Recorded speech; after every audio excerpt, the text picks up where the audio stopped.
देखिए, fair price dealer association संघ banner तले जो है कई मांगों को लेकर के जो है अनिश्चितकालीन धरना प्रदर्शन दी जा रही है। आज जो है 5 तारीख है, यानी कि 5वां दिन से जो है धरना पे बैठे हुए हैं। अमिका यादव जी हैं, दशरथ पासवान जी हैं और मित्तल जी हैं, लेकिन आरजेडी से हैं। नेताजी से पूछेंगे, जिस तरह से लगातार इन लोगों की जो मांग है नेताजी, वर्षों बीत गई है, लेकिन फिर भी ना केंद्र की सरकार हो, ना बिहार की सरकार हो, कोई भी सरकार ने है इन्हें जो है।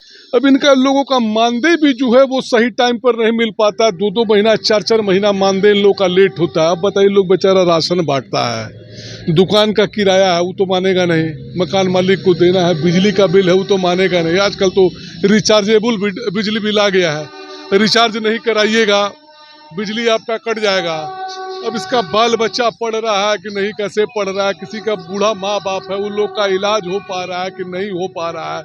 सरकार को ध्यान देना चाहिए, इन लोग का मानदेय मिलना चाहिए। इन लोग को मानदेय भी नहीं मिल पाता। अब बताइए, 1 क्विंटल ये लोग माल बांटेगा तो 90 रुपये मिलता है। 90 रुपये में आज के डेट में क्या आजकल होने वाला। मान लीजिए कोई डीलर अगर जो है वो 30 क्विंटल माल बांटता है तो उसको 2700 रुपये कमीशन होता है।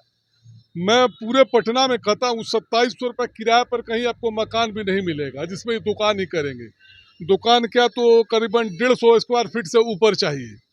और कमीशन इसका बनेगा, किसी का 2700 बनेगा, किसी का 3600 बनेगा, किसी का 1800 बनेगा, किसी का 4500 बनेगा। अगर मान लीजिए 100 कुंटल पे कोई माल बांटता है तो उसका 9000 कमीशन बनेगा। लेकिन 100 कुंटल माल बांटने वाले पटना में बहुत गिने चुने ही डीलर होंगे। तो अब बताइए लोग का खर्चा कैसे चलेगा। अब जीवन भर जिसने राशन का काम किया, अब उनकी उम्र देखिए 75 साल से ऊपर है, अब इस उम्र में उनसे दूसरा काम क्या होगा। सरकार को कम से कम मानदेय लोग को बढ़ाना, मानदेय लोग को देना चाहिए। लोग का दुख दर्द जो है समझना चाहिए। देखिए झारखंड में अभी देखिए वकील लोगों के लिए मेडिकल बीमा हुआ, जो वकील लोग बीमार होगा उसका सरकार अपने खर्च पर इलाज कराएगी। तो कम से कम ये सब सुविधा इन लोगों को भी मिलनी चाहिए हर महीने कम से कम। नहीं तो देखिए कोई एक मजदूरा भी अगर आपके घर में आता है काम करने के लिए तो 8 बजे से लेकर 4 बजे तक करता है तो उसको भी 500-600 रुपये आज के महंगाई के युग में मजदूरी हो जाता है। मैं नहीं समझता हूँ कि 20,000 रुपये किसी का मजदूरी बनता होगा। पट्टा 90% डीलर का नहीं बनता होगा। तो कम से कम इन लोग का मजदूरी जो है वो भी कम से कम सरकार को 1000 रुपये रोज के हिसाब से 30,000 रुपये को मानदेय देना चाहिए।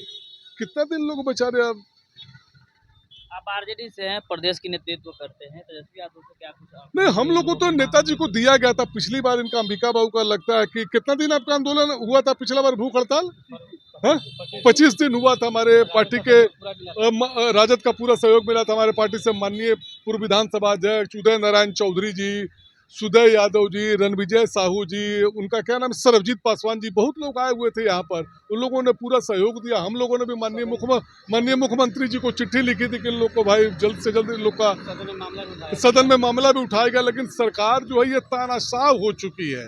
नीतीश कुमार जी को कुछ नहीं सूझता, एकदम तानाशाही कर रहे हैं। ये लाठी डंडे के बल पर ये सरकार माने चला रहे हैं। किसी का दुख दर्द कुछ नहीं समझ रहे हैं। तानाशाह सरकार है जहां माने बेदर्द हाकिम व अन्याय की क्या आदमी उम्मीद करेगा। लेकिन फिर भी संघर्ष तो करना है, संघर्ष लोग कर रहे हैं। इन लोग की मांग सरकार को जल्द से जल्द माननी चाहिए। क्या कहेगा मित्तल जी? हम लोग क्या कह सकते हैं। हम लोग तो आरजू विनती कर सकते हैं माननीय मुख्यमंत्री से। हम धन्यवाद देना चाहते हैं हमारे भाई रंजीत जी को, जिन्होंने आकर धरना स्थल पर आकर राजद का प्रतिनिधित्व किया और इन्होंने हम लोगों को आश्वासन दिया कि राजद आपके साथ खड़ी है। इसके लिए मैं तहे दिल से प्रतिपक्ष के नेता तेजस्वी जी को बधाई देता हूँ।